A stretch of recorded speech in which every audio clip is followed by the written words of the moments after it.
जय श्री राम। दोस्तों, क्या आप जानते हैं कि साल में कुछ मंगलवार ऐसे भी होते हैं जिनका प्रभाव अन्य मंगलवार की अपेक्षा कई गुना ज्यादा शक्तिशाली होता है।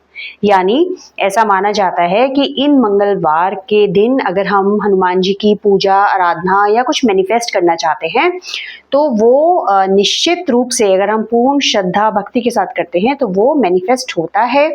क्योंकि कहा गया है कि इस दौरान इन वाले मंगलवार में जो है वो हनुमान जी की जो रक्षा वाली जो उनकी जो सामर्थ्य है, जो शक्ति है, वो 11 गुना तक अधिक होती है। तो कौन से हैं वो मंगलवार? वो मंगलवार होते हैं बड़े मंगल, या जिन्हें बुढ़वा मंगल भी कहा जाता है। तो आज के इस वीडियो में हम बात करेंगे बड़े मंगलवार या बुढ़वा मंगल की। कब होते हैं, कब से शुरू होने वाले हैं, क्या खास है, क्यों इनका महत्व इतना ज्यादा है, और इनमें अलग अलग प्रॉब्लम के हिसाब से हम क्या क्या रिचुअल करें या कौन सा पाठ करें जिससे हमारी वो पर्टिकुलर प्रॉब्लम जो है उसका समाधान प्रभु श्री राम और हनुमान जी की कृपा से हमें मिल सके। तो मिस्टिक पाथ बाय प्रतीक्षा में आप सभी का बहुत बहुत स्वागत है। आज का वीडियो इसी से संबंधित है, और चैनल पे नए हैं तो चैनल को प्लीज सब्सक्राइब कीजिए। और जो पुराने मेरे परिवार के लोग हैं, आप सब लोग के कमेंट का मुझे इंतजार रहता है, लेकिन आप लोग कंजूसी कर जाते हैं। चलिए कोई बात नहीं, तो शुरू करते हैं आज का ये वीडियो। तो दोस्तों, जो साल में जेठ का महीना होता है ना, वो महीना, उसमें पड़ने वाले मंगलवार को जो है वो बड़े मंगल कहा जाता है या बुढ़वा मंगल भी कहा जाता है।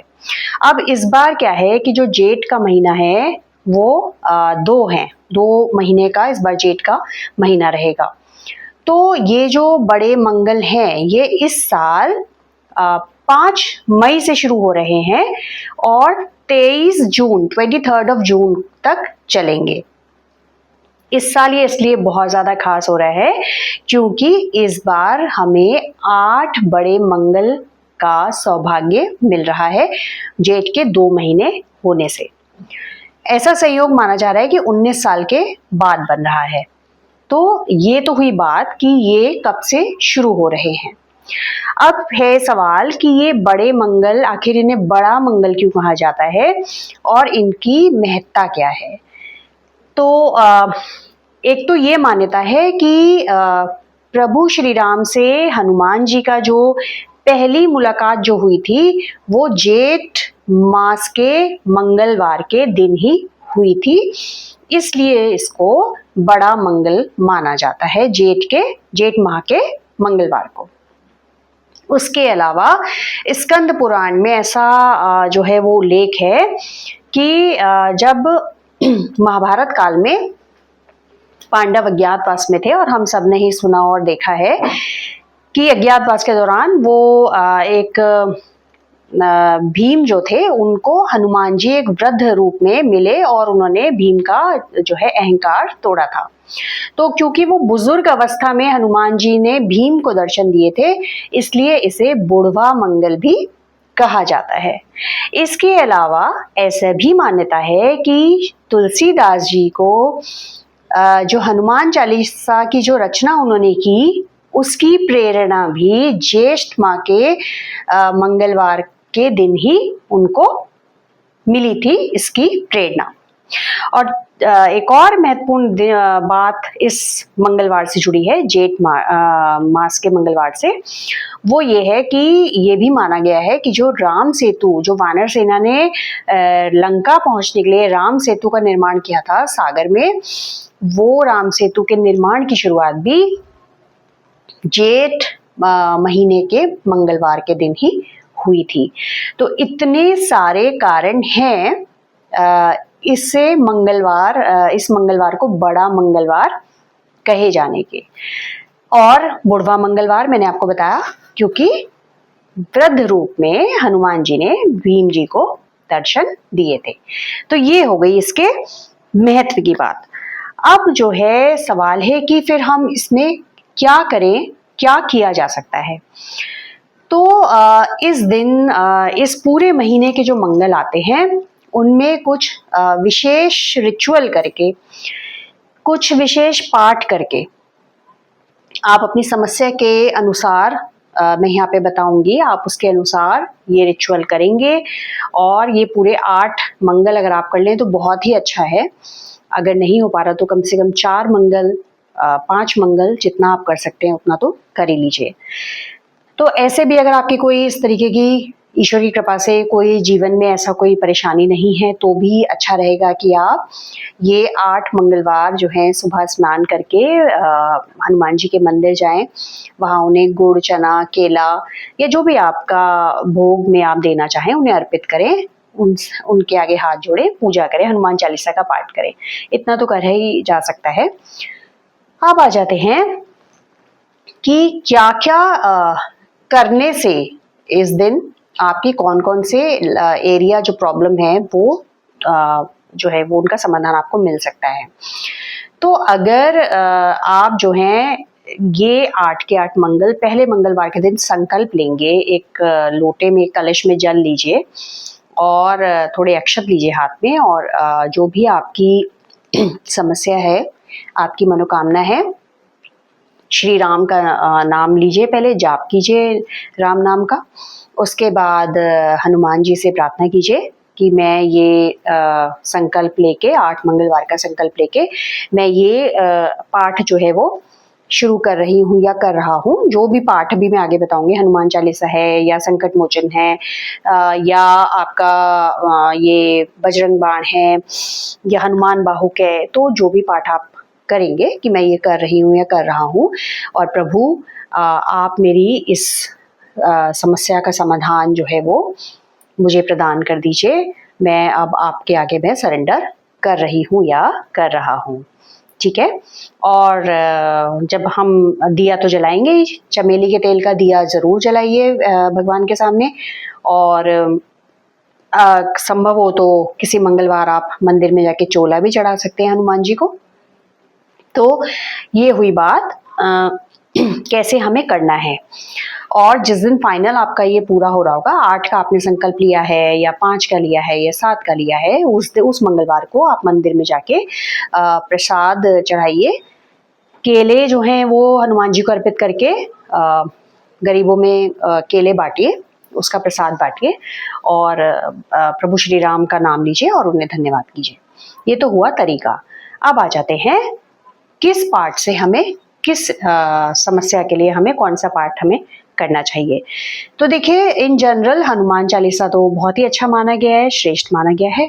तो आप जो है चाहें तो 8 मंगलवार में 7 हनुमान चालीसा का, 11 हनुमान चालीसा का, 21 हनुमान चालीसा का, जितना भी चाहें संकल्प लेके 8 के 8 मंगलवार आप उतने जितनी आप संख्या का संकल्प ले रहे हैं, आप सिंपली हनुमान चालीसा ही कर सकते हैं और किसी पाठ की जरूरत नहीं है।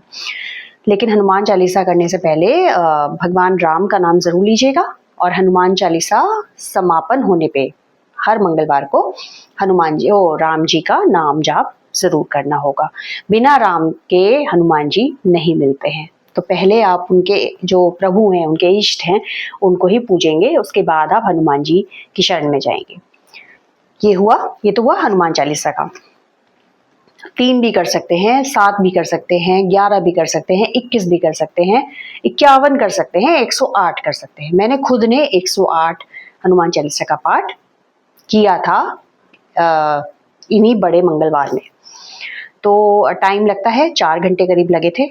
लेकिन अगर इतना टाइम नहीं है तो आप 7 भी का संकल्प ले लीजिए, 3 का ले लीजिए, आराम से आप कर पाएंगे। ये तो हुई एक बात। अब आती है बात कि इसके अलावा और क्या कर सकते हैं। तो देखिए, आप चाहें तो नोट भी कर लीजिए कि अगर आप डेली लाइफ में स्ट्रेस से परेशान हैं, एंजाइटी से परेशान हैं, आपकी लाइफ में लग रहा है इनस्टेबिलिटी बनी हुई है, कुछ भी स्थायी रूप से कुछ चीज़ें संभल नहीं रही हैं, सुधर नहीं रही हैं, चाहे वो करियर है या फाइनेंसेस हैं या जो भी हेल्थ है, इन जनरल आपको ओवरऑल अपनी लाइफ में इनस्टेबिलिटी फील होती है, हर टाइम एंग्शियस फील होता है, एंग्जाइटी में रहते हैं, स्ट्रेस में रहते हैं, तो सबसे अच्छा है कि आप ये 8 के 8 मंगलवार संकट मोचक, जो संकट मोचन है वो उसका पाठ आप करिए। अब वो आपके समय की उपलब्धता, आपकी क्षमता, आपकी सामर्थ्य के अनुरूप है कि आप उसका एक ही पाठ कर रहे हैं या आप उसका 3 पार्ट कर रहे हैं या आप उसको 5 बार कर रहे हैं, वो आप अपने सामर्थ्य के हिसाब से निर्धारित कर सकते हैं। ठीक है, तरीका मैं पहले ही बता चुकी हूँ। वो तरीका किसी भी पार्ट के लिए वो सेम तरीका आपका रहेगा। अब आ जाते हैं, अगर आपकी लाइफ में हेल्थ इश्यूज बहुत ज़्यादा बने हुए हैं, आपके परिवार के सदस्यों के, आपके घर से दवाइयाँ खत्म नहीं हो रही हैं, हॉस्पिटल के चक्कर बंद नहीं हो रहे हैं, या कुछ ऐसी बीमारी है जिसे लेके आप बहुत परेशान हैं, आपके कुछ ऐसे टेस्ट होने वाले हैं जिसको लेके आप बहुत बेचैन हैं कि रिपोर्ट मेरी ठीक आ जाए। मतलब कुछ होता है ना, कई बार कुछ ऐसे टेस्ट होते हैं जिन्हें हम बिल्कुल लगता है कि ये हमारी रिपोर्ट एकदम ठीक आ जाए, कोई सीरियस बीमारी ना हो। अगर इस तरीके की परिस्थितियों से आप गुजर रहे हैं तो आप हनुमान बाहुक का पाठ करिए इन 8 के 8 मंगलवार, और ये बहुत पावरफुल पाठ माना गया है आपकी हेल्थ रिलेटेड इश्यूज को रिजॉल्व करने के लिए। पर कंडीशन वही है, आपकी श्रद्धा होनी चाहिए, केवल पढ़ने के लिए नहीं पढ़ना है, इन्वॉल्वमेंट आपका उसमें होना चाहिए। और इसका आप एक भी पाठ अगर हर मंगलवार कर रहे हैं तो सफिशिएंट है। इसका आपको 3 या 5 या 11 नहीं भी करेंगे तो चलेगा, कर लेंगे तो वो आपकी अपनी श्रद्धा के ऊपर है। ठीक है, हेल्थ का हो गया। अब आ जाते हैं, अगर हम बहुत ज़्यादा नेगेटिविटी से घिरे हुए हैं, अगर हम बहुत ज़्यादा शत्रुओं से घिरे हुए हैं, हमारे एनिमीज बहुत हैं, हमसे ईर्ष्या रखने वाले बहुत हैं, या हम कोर्ट कचहरी के मामलों में फंसे हुए हैं, इस तरीके की अगर चीज़ों में हैं तो बजरंग बाण जो है वो बिल्कुल अचूक उपाय है। 3 बार आप बजरंग बाण हर मंगलवार को आप ये 8 मंगलवार जो पढ़ेंगे इनमें आप 3 बार बजरंग बाण का पाठ कर लीजिए। लेकिन एक चीज मैं बहुत क्लैरिटी के साथ कहना चाहती हूँ कि बजरंग बाण को उसी स्थिति में करिएगा जब आप बहुत बुरी तरीके से ऐसी परिस्थितियों से घिर गए हैं और आपको कोई भी सोल्यूशन नहीं मिल रहा है, क्योंकि बजरंग बाण एक बहुत पावरफुल पाठ है जिसमें हम हनुमान जी को प्रभु श्री राम का वास्ता देते हैं। तो ये ऐसे ही कभी नहीं कर लेना चाहिए, ऐसे ही ओकेजनली उठा के कभी नहीं करना चाहिए। बहुत ही जब सारे रास्ते बंद हो जाएं उस समय बजरंग बाण का पाठ आपको करना चाहिए, उस समय आप करिए। बहुत सारे लोग ये भी कहते हैं कि हम बजरंग बाण का जब हमने पाठ किया तो हमारा गुस्सा बहुत बढ़ गया, हमारे घर में और ज़्यादा तनातनी मच गई। तो उसका रीज़न ये होता है कि बजरंग बाण, मैंने जैसा कहा, बहुत ही पावरफुल है।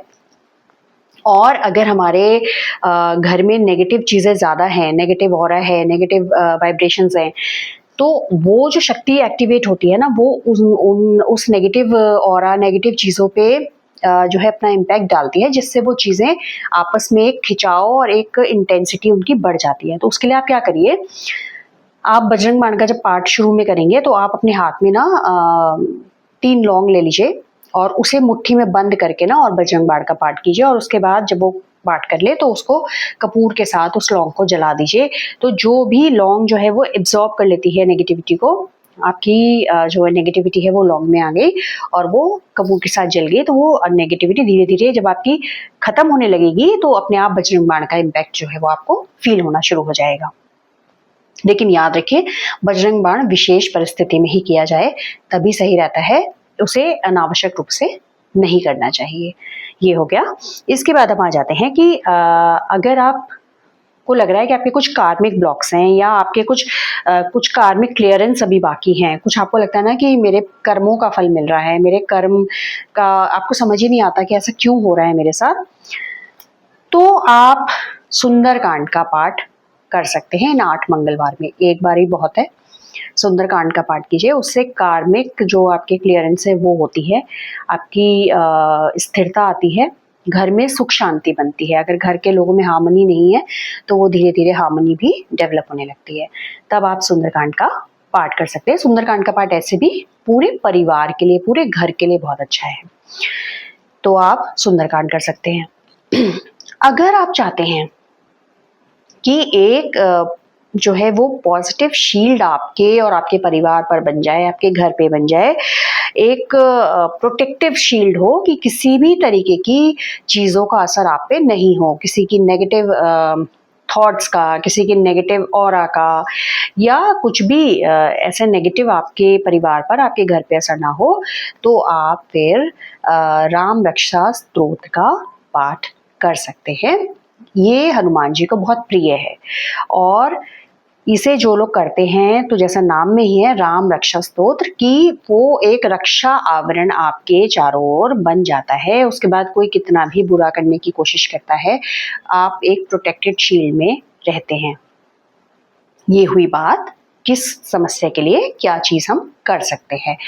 और साथ में अगर कुछ भी नहीं कर पा रहे हैं तो आप इस दौरान राम नाम का जाप अगर हर मंगलवार को कर रहे हैं तो वो भी बहुत इफेक्टिव रहता है, क्योंकि हनुमान जी की पूजा तो राम नाम के जाप के बिना अधूरी ही है। आप कितने ही पाठ कर लीजिए, अगर राम जी का नाम आपने नहीं लिया तो फिर वो पाठ आपके स्वीकार्य नहीं होते हैं। तो आप चाहें तो कुछ नहीं कर पा रहे तो राम नाम का जाप कर लीजिए। ये हो गई बात किस समस्या के लिए कौन से पाठ। अब हम कुछ रिचुअल्स की बात कर लेते हैं।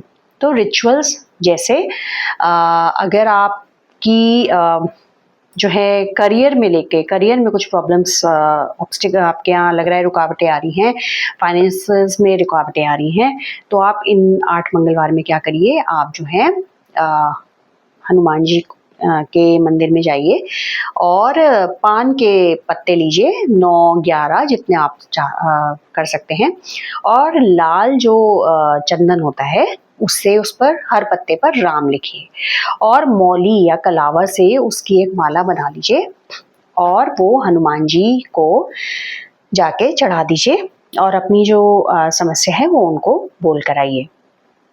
इससे बहुत जल्दी जो जितने भी जो व्यवधान है, ऑब्स्टिकल्स हैं, रुकावटें हैं, वो दूर होने लगती हैं। ये हुआ आपका करियर या फाइनेंस से रिलेटेड।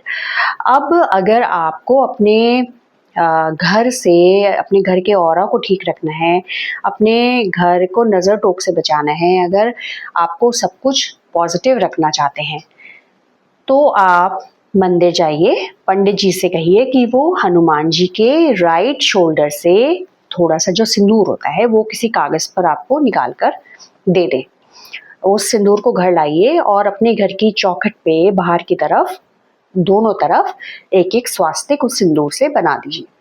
उसके बाद आपका घर इतना सुपरली प्रोटेक्टेड रहेगा कि उस पर कोई भी किसी भी तरीके की कोई समस्या बाहर ही रह जाएगी, अंदर नहीं आ पाएगी। ये हुआ आपके घर के लिए, पूरे परिवार के लिए। अब अगर आपको बीमारियां बहुत चल रही हैं, आपको लग रहा है कि अनावश्यक रूप से रिपोर्ट्स तो नॉर्मल आती हैं पर तबीयत ठीक नहीं चल रही है, या जो है वो लड़ाई झगड़े वाले चीज़ें हो रही हैं, तो आप हनुमान जी के मंदिर में जाइए और वहाँ लाल मसूर की दाल है, गुड़ है, इसका डोनेशन दीजिए, इसकी चैरिटी कीजिए। ये कर सकते हैं।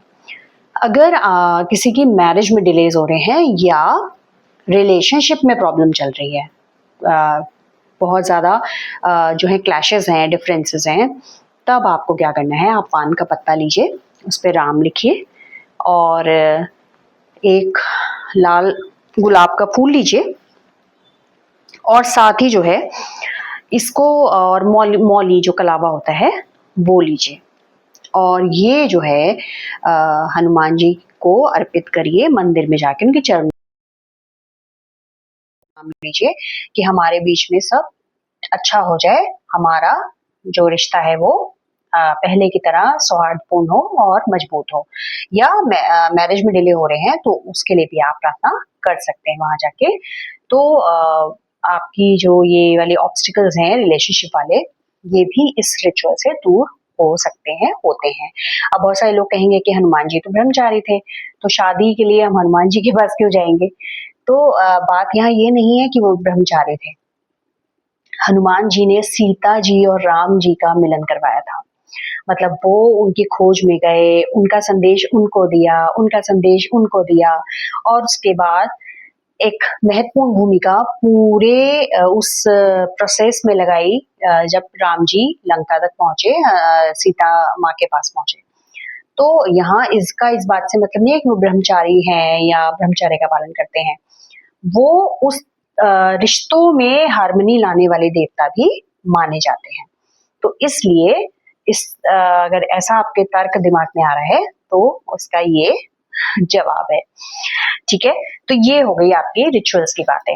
अब हम इसमें क्या इन 8 मंगलवार में हमें नहीं करना है, वो ऑब्वियसली हमें जो है, अगर जो लोग नॉनवेज खाते हैं, नॉनवेज, एग, ये सब नहीं खाना है।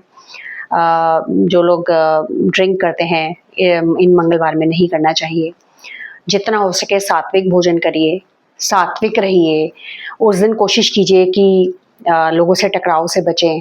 आपको गुस्सा कोई दिला भी रहा है तो चुप रहने की कोशिश कीजिए। जब चुप रहेंगे तो सामने वाला अपने आप ही चुप हो जाएगा थोड़ी देर बाद।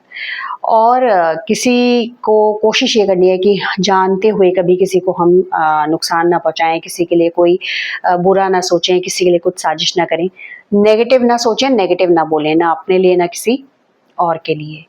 तो ये अगर आप करते हैं तो ये बड़े मंगलवार इस बार एक बहुत ही गोल्डन अपॉर्चुनिटी है, डबल इम्पैक्ट आपको मिल रहा है, बिकॉज़ नॉर्मली 4 होते हैं, इस बार आपको 8 मिल रहे हैं। और बहुत ही जो है वो दुर्लभ संयोग ये बना हुआ है। तो आप लोग इस बड़े मंगलवार पे आप लोग करिए, शुरुआत कीजिए और आप देखिए कि क्योंकि हनुमान जी को तो ऐसे भी संकट मोचक कहा गया है, संकट को हर लेते हैं। जब प्रभु श्री राम के जीवन के संकट उन्होंने उसमें इतनी महती भूमिका निभाई, तो हम हमारे जीवन के संकट हरना तो बहुत छोटी सी बात है उनके लिए। बस हमारी आस्था होनी चाहिए, श्रद्धा होनी चाहिए और फिर आगे उनको सरेंडर कर दीजिए, फिर तो वही संभालेंगे। तो ठीक है, तो मिलते हैं जल्दी ही किसी अगले वीडियो में।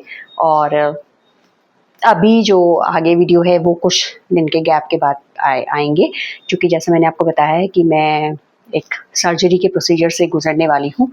तो उसके लिए मैं माफ़ी चाहती हूँ कि उतना फ्रीक्वेंट अभी वीडियोस में नहीं ला पाऊँगी। लेकिन आप लोगों से रिक्वेस्ट है कि प्लीज़ इस फैमिली का हिस्सा बने रहिएगा, इसे छोड़िएगा नहीं, क्योंकि हम बाद में मैं जब आऊँगी रिकवर होके, तो हम इस तरीके के बहुत सारे और इंटरेस्टिंग वीडियोस मैं आपके लिए लेकर आऊँगी। मिलते हैं बहुत ही जल्दी। जय श्री राम।